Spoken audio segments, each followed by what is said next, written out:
Assalamualaikum warahmatullahi wabarakatuh. Perkenalkan, kami dari kelompok 4. Kami di sini akan menjelaskan tentang print media atau media cetak untuk memenuhi nilai UTS mata kuliah Perkembangan Teknologi Komunikasi. Kami dari kelompok 4.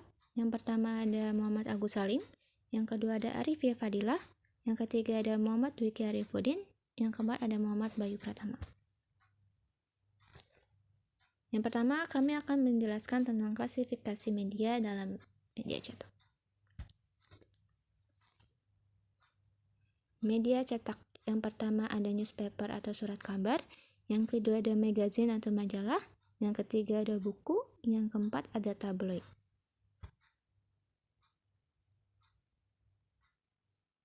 Bicara tentang koran, di saat ini, apakah koran masih ada?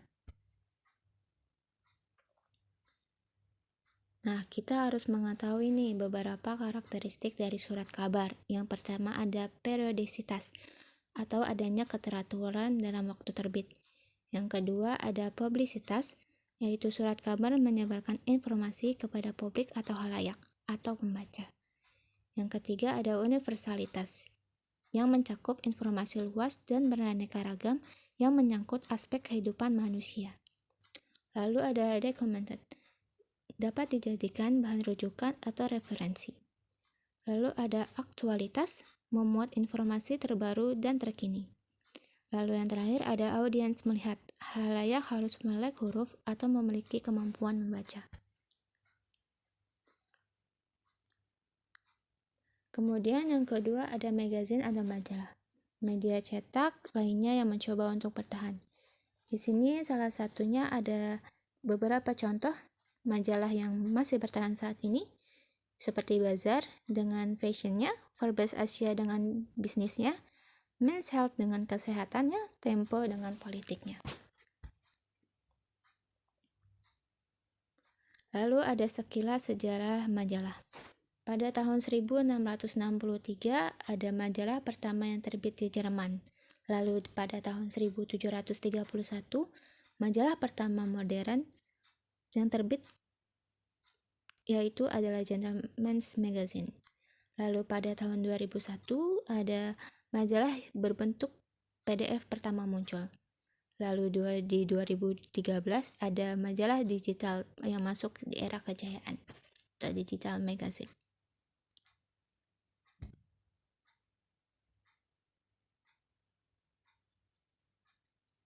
Lalu ada karakteristik majalah. Yang pertama ada in-depth writings, yaitu penyajian lebih dalam karena jangkauan periode lebih lama, sekitar mingguan atau sampai bulanan. Lalu ada better printing, kualitas cetak dan kertas lebih baik daripada koran. Ada segmented readers, membaca majalah lebih tersegmentasi. Lalu ada longer news actuality, nilai aktualitas yang lebih lama, bisa dibaca kapan saja. Dan ada cover, memiliki halaman tampilan sebagai daya tarik utama.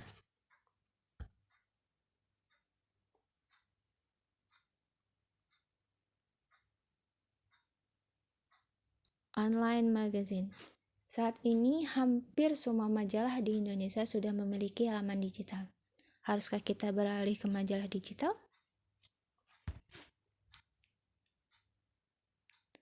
Lalu yang ketiga ada tabloid, media cetak yang sering dikaitkan dengan yellow journalism.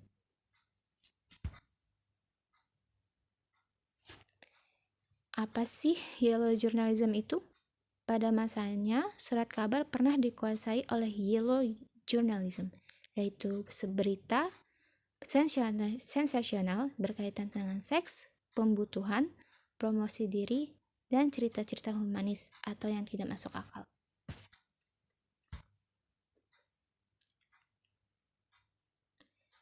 Dan yang terakhir ada buku, media cetak yang paling bertahan di era transisi.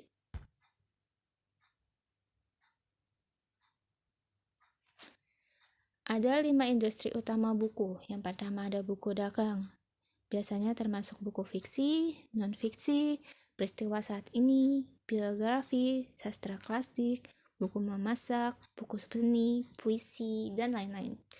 Lalu ada buku teks yang diterbitkan untuk murid SD, SMA, SMK, dan mahasiswa. Lalu ada buku keagamaan berisi berbagai hal yang berkaitan dengan keagamaan. Lalu ada buku pasar atau masa buku. Buku yang dijual disalurkan yang lebih luas, bukan hanya ada di toko buku. Lalu ada percetakan kampus, buku yang diterbitkan oleh kampus atau universitas yang berisi materi-materi ilmiah. Books in the Digital Age. Buku mulai berubah dengan adanya e-book atau audiobook. Namun, masih banyak pembaca yang membeli buku tercetak dengan berbagai alasan. Alasan utama berpindah ke buku digital adalah masalah penyimpanan.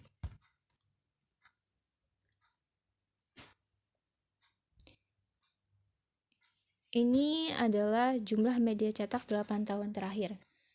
Grafik jumlah media cetak dari 2008 sampai 2015 menurut Serikat Perusahaan Pers.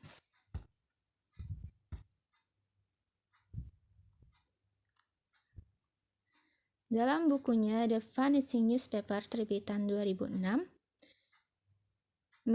Philips Meyer meramalkan bahwa pada tahun 2044 mendatang hanya akan terdapat 1 eksemplar koran. Sejumlah survei menunjukkan posisi koran mulai tergerus oleh penetrasi media online.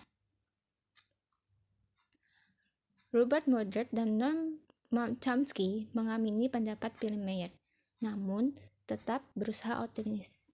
Menurut Murdoch, umur media cetak bisa diperpanjang apabila media cetak menghentikan aroganisnya dan memberikan perhatian pada kebutuhan masyarakat, khususnya anak muda. Tabel surat kabar ini menunjukkan fenomena media online yang terprediksi akan menggantikan media cetak juga terus meningkat di Indonesia. Data Badan Pusat Statistik menunjukkan tahun 2005 pengguna internet di Indonesia baru mencapai 3,34%. Jumlah pengguna internet mengalami kenaikan yang cukup signifikan menjadi 35,64% di tahun 2014. Artinya, dalam kurun waktu 9 tahun terjadi peningkatan 10 kali lipat. Tentu saja hal ini memberikan kontribusi pada masa depan di media cetak.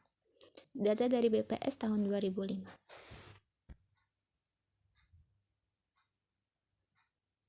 Media cetak versus media online. Perkembangan media online kini menjadi ancaman bagi koran dan media cetak. Pesatnya, perkembangan internet telah mendorong masyarakat untuk mengakses media online secara mudah melalui handphone atau gadget. Media cetak mulai terancam keberadaannya. Pembaca setia media cetak kemungkinan akan beralih ke media online. Realita tersebut memang mengancam penerbit media cetak. Namun, media cetak memiliki karakter yang khas, yaitu berita yang jelas, lengkap, dan terperinci. Selain itu, selama berabad-abad, media cetak telah mengiringi perkembangan peradaban manusia, sehingga tidak mudah dilupakan. Media online memang cepat, update, dan continuous. Namun, berita ini hanya dapat diakses dengan menggunakan alat canggih dan belum semua masyarakat memiliki alat tersebut dan memahami teknologi tersebut.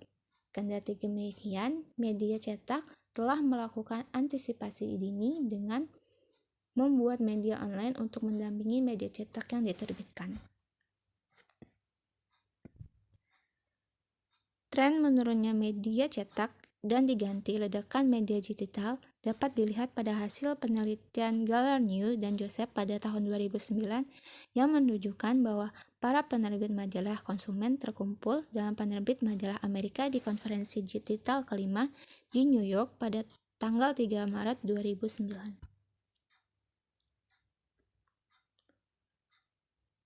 Mulai bergesernya kebiasaan konsumen untuk mengonsumsi media baru yang menggunakan koneksi internet dan mulai meninggalkan media tradisional menjadi ancaman tersendiri bagi keberlangsungan media cetak.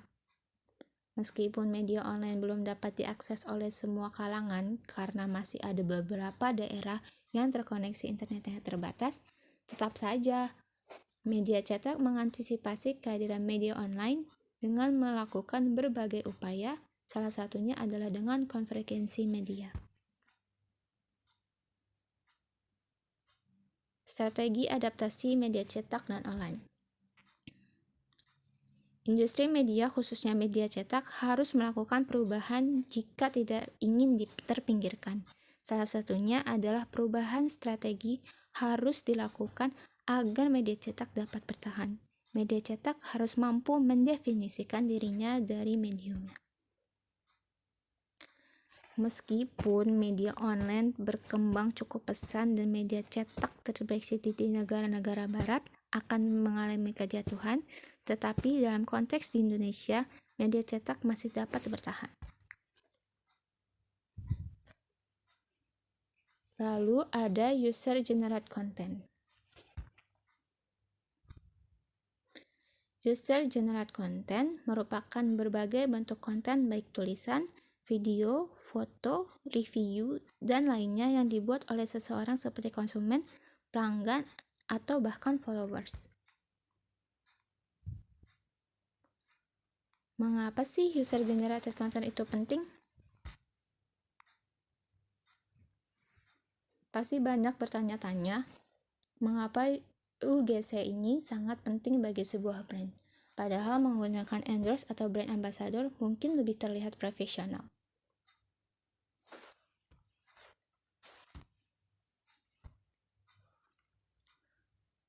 Dengan alasan-alasan penting UGC masih menjadi garda utama untuk brand yang sedang mengembangkan usahanya di platform media sosial. Di antaranya ada mempromosikan keaslian. Para konsumen dipercaya lebih menyukai user-generated content karena dianggap sangat alami dan asli dibandingkan dengan konten promosi yang dibuat oleh brand itu sendiri. Konten yang dibuat oleh para konsumen terlihat lebih jujur, apalagi ditambah dengan tulisan atau review pengalaman mereka mengenai sebuah brand. Hanya ada dua kemungkinan seseorang berani memberikan pengalaman membeli sebuah produk di media. Kedua, hal itu adalah terlalu senang dengan produknya atau terlalu kecewa dengan produknya. Kejujuran inilah yang ditunggu oleh konsumen lain untuk meningkatkan kepercayaan mereka atas sebuah produk. Yang kedua adalah menciptakan kepercayaan. Sesuai yang sudah dijelaskan, salah satu tujuan utama adalah meningkatkan kepercayaan para konsumen. Mereka ingin mengetahui segala detail dari sebuah brand mulai dari produk, layanan, bahkan pengalaman orang lain. Yang ketiga adalah menuntun keputusan pembelian. Kepercayaan yang sudah didapatkan oleh para konsumen akan berdampak lurus dengan keputusan pembelian. Setelah konsumen merasa nyaman dan percaya, mereka akan memutuskan untuk mencoba sendiri apakah pengalaman yang dibagikan di sosial media memang benar dan sesuai. Apalagi fitur yang ada di media sosial seperti Instagram selalu diperbarui. Hal itu membuat followers dapat melihat setiap saat membuka profil brand tersebut. Yang keempat ada hemat biaya pemasaran. Dengan adanya UGC ini, brand dapat gembira karena menghemat biaya pemasaran. Tanpa harus merogoh kocek yang lebih dalam untuk memasang iklan atau membayar brand ambassador, brand sudah mendapatkan konten gratis dari konsumen. Lalu ada tips menjalankan user-generated content ini atau UGC. Yang pertama ada branding. Untuk menentukan sebelum membuat konten, buatlah terlebih dahulu penggambaran apa yang diinginkan oleh sebuah brand. Selain itu, buatlah juga target market atau target audience agar visual, gaya bahasa, dan ilustrasi menyambung dengan branding yang diinginkan. Dari situlah konten yang dibuat oleh brand dan juga submission dari para followers bisa terlihat selaras. Yang kedua adalah mengerti audiens. Salah satu langkah dalam membuat UGC adalah mengerti terlebih dahulu target audiens yang diinginkan sasar agar campaign bisa berjalan lebih baik. Berbeda dengan target audiens, tentu berbeda juga cara pengenangannya.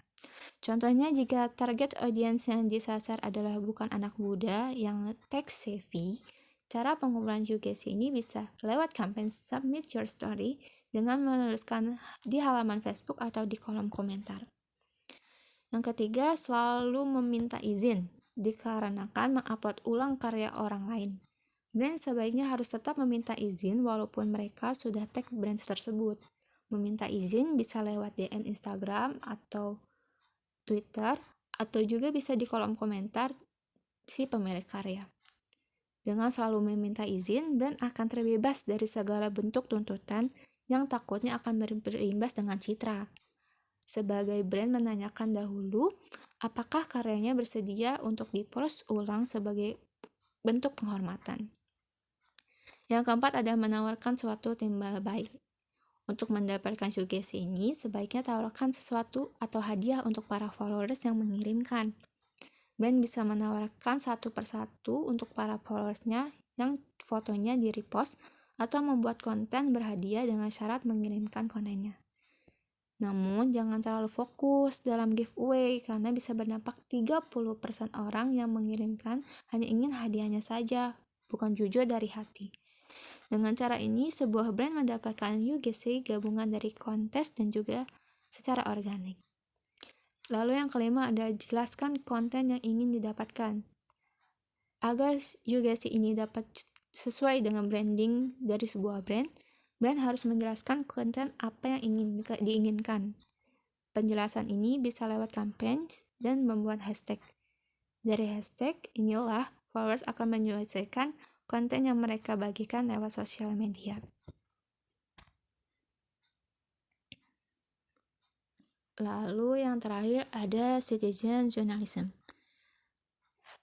Penetrasi smartphone yang diterima luas oleh masyarakat Indonesia dengan baik sekaligus meningkatkan ruang kebebasan mengungkapkan pikiran dan pandangan melalui blog maupun sosial media, menimbulkan suatu fenomena baru atau citizen journalism.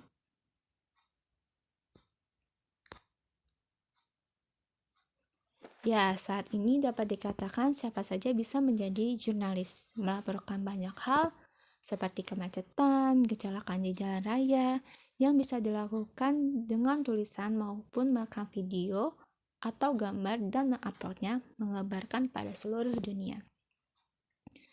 Citizen journalism adalah wajah masa depan dari pemberitaan. Saat ini banyak orang yang memiliki ponsel dengan kamera dan video rekaman di dalamnya. Ia bisa mengumpulkan informasi dan menyerahkan. Menurut Wisnu Utama, mantan CEO Net Media Tama, kepada Daily Social di acara IDFest di Jakarta Convention Center. Potensi citizen journalism ini akan sangat besar karena mayoritas orang Indonesia memiliki kamera pada handphonenya. Kedua, sifat mereka yang suka berbagi. Ini akan menjadi the future of news Indonesia. Saya yakin akan hal itu. Konsep citizen journalist pada dasarnya adalah warga yang turut memainkan peran aktif dalam proses pengumpulan, pelaporan, dan penyebaran berita dan informasi. Belakangan ini sering disebut juga sebagai alternatif dan bentuk aktivitas news gathering yang berfungsi di luar institusi media mainstream. Teknologi media baru seperti jaringan sosial dan media berbagi situs web, warga sering dapat melaporkan berita lebih cepat daripada wartawan media tradisional.